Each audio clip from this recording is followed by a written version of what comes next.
Hier, on a sauté le jour, vous voulez...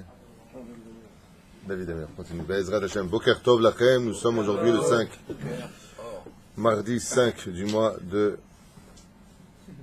Av, et le 21 du mois de juillet. Be'ezrat Hashem, Hashem Hashem Naseh Venatzliach. On étudiera aujourd'hui le roi David dans la suite des commentaires Be'ezrat Hashem. Alors juste avant, on m'a reposé des questions pour Shabbat. Vous savez que Shabbat tombe... Motzei Shabbat, comment ça s'appelle, Tisha B'Av. Ratson qu'il se passe un miracle, qu'on n'ait pas à jeûner. Amen. La Géoula soit là pour tout le peuple d'Israël et surtout Amen. Pour la Shekhinah qui galère. Plus que nous encore, il faut le savoir. Ça c'est la première des choses. Comment on fait pour Shabbat? Shabbat, Baruch Hashem, on mange de la viande. On est content avec sa femme et ses enfants. Be'ezrat Hashem, du mieux que l'on puisse. Vezeh Ouzeh. Et on fera, bien entendu, la troisième Seouda, qui aura aussi un digne de Seouda Mafseket pendant Shabbat. On peut dans l'absolu manger de la viande et boire du vin pour cette Seouda. Aval, il y en a qui disent comme ça, il y en a qui disent comme ça. Nous, on ne fait pas en général, on mange que du poisson. On évitera de manger du salé, bien entendu, pour ne pas avoir soif, la harmiken.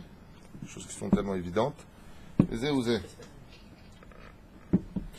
Ensuite, Be'ezrat Hashem, dès que sort Shabbat, pour ceux même qui sortent Shabbat, selon Rabbeinu Tam, ils ne sortiront pas à Shabbat selon Rabbeinu Tam. Et ils iront, j'essaie de compter. C'est plus épais, tu crois? C'est moins épais. Il faut que ce soit plus épais. Top. Il faudra, Be'ezrat Hashem, qu'ils retournent après à la maison, ils changent leurs habits, ils sortent Shabbat selon l'heure et non pas selon Rabbeinu Tam. Mais ils viennent faire Arvit et ils diront Nahem dans même la prière de Arvit, comme le précisent les Chachamim, même s'il y en a qui ont le minhag de lui dire que le lendemain, pour la prière de Mincha, quand on a fini Arvit, on ne dira que la bénédiction sur la bougie. Dès qu'on a fini Arvit, Baruch ata Hashem Elokeinu melech haolam boré meoré haesh, et on commence les kinot. On s'assoit par terre et on fait ce que nous avons à faire, bien entendu. Il y en a ceux qui viennent à la synagogue, ils amènent déjà leurs chaussures. Voilà, directement pour ceux qui ne retournent pas, parce que normalement les gens ils font Seouda Shlichit chez eux. Là, nous on le fait ici. À quelle heure vous faites Arvit ici? On verra, Be'ezrat Hashem. On va donner un laps de temps de peut-être un quart d'heure, le temps d'aller se changer et de pouvoir, Be'ezrat Hashem, venir avec les habits dignes de ce jour difficile pour le peuple juif. La reine, celui qui fait Seouda Shlichit chez lui, il n'a pas de problème avec ça. Il attend, Shabbat sort, il se change et il vient. Quand Shabbat est sorti, pas avant Shabbat sorti, Chaz Veshalom. Faites attention, Shabbat, il n'y a pas de Havelut. Lo lechalel Shabbat. Okay? Et ensuite, on fait les kinot. Les femmes et les hommes qui ne jeûnent pas, les femmes enceintes, les femmes qui enlaitent, les femmes qui sont faibles, les hommes qui ont des problèmes de santé, vechoulé, à plus forte raison que c'est repoussé au dimanche alors que c'était Shabbat, eh bien, dans leur cas, eux, ils font la Havdalah avec la bénédiction sur le vin aussi. Et Shtoua et Tayaïn, même si c'est Tisha B'Av. Donc une femme, par exemple, qui ne jeûne pas, il y a beaucoup de cas cette année de femmes qui sont Baruch Hashem grâce à Dieu enceintes et tout ça. Donc dans leur cas, eux, comme c'est repoussé au dimanche, il y a beaucoup de poskim qui permettent de pouvoir éviter le jeûne. Elles ne seront pas limitées, vous avez bien compris, elles ne seront pas limitées dans le fait de boire et de manger. Juste, je rappelle une chose importante, c'est que même si elles ne sont pas limitées, qu'elles ne boivent pas ni ne mangent pas au-delà de ce qu'elles ont besoin. Et le Rav Ovadia, il dit par exemple qu'une femme enceinte devra boire ou manger pour la quantité qu'elle a besoin pour son bébé dans le ventre, et non pas maintenant, parce que je mange, alors je mangeais des yaourts à la vanille, je mangeais du flan, mange ce que tu dois manger. Ah bah c'est pas comme Kippour où tu es limité, avec des tranches d'horaire et des tranches des mesures pour manger. Par contre nous, dans notre cas, nous par exemple, on est tous jeunes, moi je jeûne, Be'ezrat Hashem Bli Neder avec toute notre famille. Quand est-ce qu'on fera l'Havdalah? Bemotzei Shabbat. Bemotzei Shabbat, on fait Boré Meoré Haesh, comme on a dit. Et Bemotzei Chag, c'est-à-dire dimanche soir, dans le cas échéant, on prend la coupe de vin et on refait uniquement la Havdalah sur le vin et non pas sur la bougie parce qu'on aura fait la veille. Et les Bessamim, on ne les fait pas non plus. Vezeh Ouzeh. Tu fais Rishon, Etzion, Anna, Shemoshi, Anna, Shechana. Les Bessamim, on l'occulte complètement. Alors, le Gimbré, sauf celui qui fait la Havdalah, il dira sur les trois. C'est Peroucha Davar.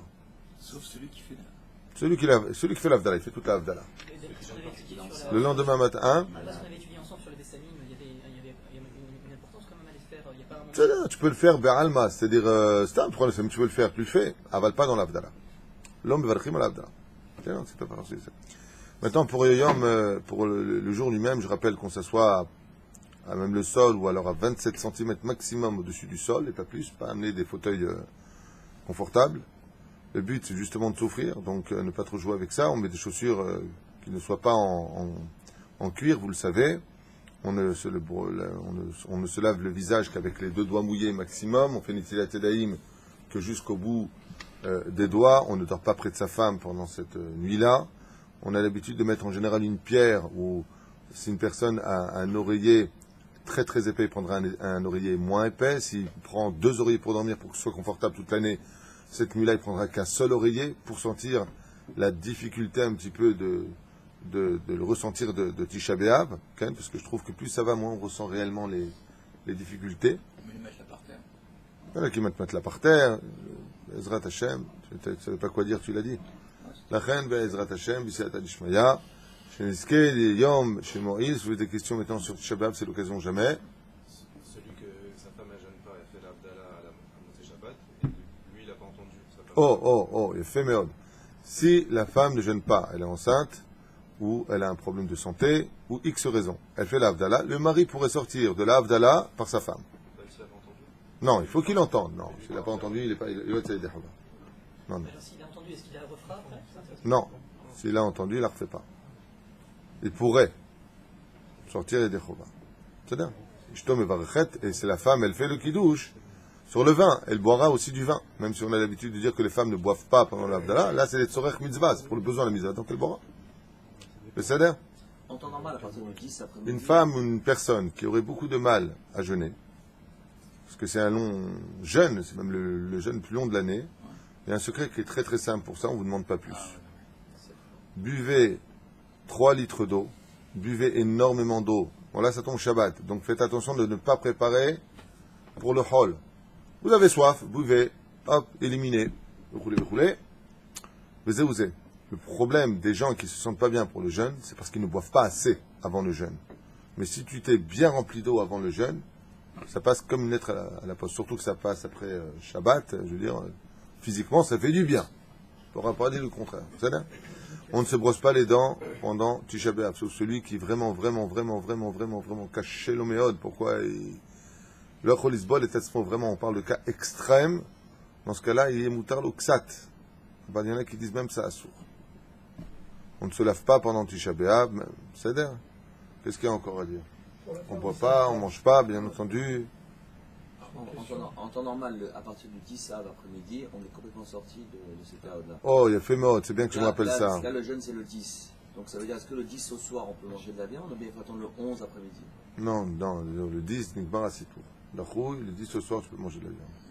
La femme enceinte, Kim Doumani, je revérifierai ce que tu dis, mais de façon logique, non, puisque le 9, le temple a été détruit, il a brûlé le 10, qui est une journée qui est plus dure, et donc nous on a l'habitude de manger le 11, c'est-à-dire le lendemain. Là-bas, on arrive au lendemain. C'est pas un jeûne obligatoire pour une femme enceinte, c'est du fait que ça soit reporté qu'elle...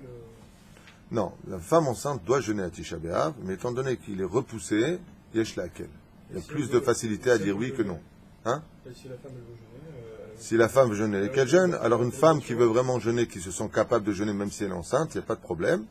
Dans ce cas-là, si vraiment elle se sent, parce qu'il n'y a pas un meilleur médecin que soi-même, on sent ce qu'on peut faire ou pas, elle boit énormément d'eau, elle mange bien comme il faut, et Bezrat Hashem, elle se repose toute la journée de, comment ça s'appelle, de Tisha B'Av. Toute la journée. Non, ce que je voulais dire à propos de Chatzot Hayom, ceux qui ont l'habitude de faire, Baruch Hashem, tous les jours, ceux qui ont l'intelligence, la sagesse et le temps, et le pouvoir, parce qu'il faut savoir le lire, le Perek Shira, qu'il ne faut pas faire simplement 40 jours, comme moi, je suis un fervent du Perek Shira, et j'incite tout le monde à le dire tous les jours. Ne laisse pas passer un jour, il faut être fou pour ne rater une telle occasion, comme on fait. Chatzot Hayom, tu attends la moitié de la journée, vers 2-3 heures d'après-midi, tu fais ton Perek Shira. Est-ce qu'on a le droit de nettoyer la maison, de préparer tout ça? Le même qui faisait la sponja l'après-midi du Tisha B'Av, c'est le marloquette. La réponse est oui, vous pouvez le faire. Pourquoi? Parce que sur la tradition, Mashiach est né l'après-midi de Tisha B'Av, c'est-à-dire Tisha B'Av, il a été conçu, il y en a qui disent qu'il est né, peu importe. Alors, de par ce fait, le jour le plus noir de l'année, il y a déjà une lueur d'espoir puisque le Mashiach viendra reconstruire le temple. Il fait partie des conditions selon le Rambam de cette reconstruction. La reine Zeken y est moutard de préparer la maison, nettoyer la maison, verrouler. Il y en a qui disent non, il y en a qui disent oui, ceux qui veulent le faire auront sur qui compter. D'autres questions sur Tisha B'Av? Chaim? Comment le Mashiach a pu être conçu à Tisha B'Av si on n'a pas le droit d'aller avec ça? Comment est-ce que le Mashiach peut être conçu à Tisha B'Av? Parce que le Mashiach est venu de tous les interdits de la Torah. On en avait déjà fait un cours. Ça comprend aussi celui-là. Maod. Zéou? Tisha B'Av? Nigmar Sipour? Be'ezrat Hashem, Shiniske Kulanu. Tzom Kal, non, je dirais Tzom Mo'il. Mo'il veut dire un Tzom efficace. Le but du Tzom, c'est de faire Teshuvah sur l'amour du prochain, sur la Teshuvah. Et on a beau dire sur la Géoula tout ce qu'on voudra dire. Ça, c'est mon opinion qui est celle de ce que j'ai étudié. L'étude de la Torah et le renforcement dans les mitzvot amèneront la Géoula bien plus vite que tout le bazar qui nous a été compté jusque-là. Baruch Adonai l'Olam Amen, ve Amen.